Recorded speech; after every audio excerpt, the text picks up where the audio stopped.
Good morning. এয়া আজি আমাৰ ঘৰত ইয়াতে দেউতাই এখন চালি বনাব লৈছে। ইয়াত আগতে এটা সৰু সুৰাকৈ কেঁচা ঘৰ আছিলে। ঘৰটো যিহেতু ভাঙি দিয়া হ'ল, কিন্তু এতিয়া চালি এখন নহ'লেও নহয়, দিগদাৰ হ'ব। কাৰণ কেতিয়াবা বতাহ বৰষুণ দিলে কাপোৰখিনি মেলিবকৈ লাগে।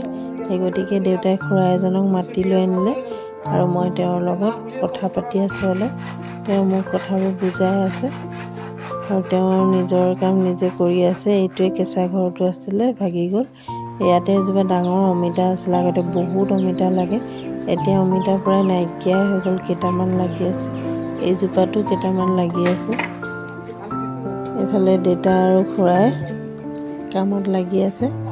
দেউতাই খুৰাক যোগালীৰ নিচিনাকৈ অলপ হেল্প কৰি দিছে আৰু ইমান নাজানে, তথাপি তেওঁক হেল্প কৰি দিছে।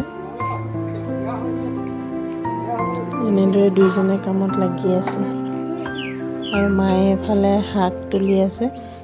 ইয়াতে লাই শাক আৰু মূলা শাক দেউতাই অলপকৈ সিঁচিছিলে। আমাৰ ইয়াত মাটিডোখৰো ইমান ভাল নহয়, গতিকে চব্জিবোৰ ভাল নহয়, তথাপিও সৰু সুৰাকৈ অলপ কৰিছে। তাকে মায়ে তুলি আনিছে বনাবলৈ।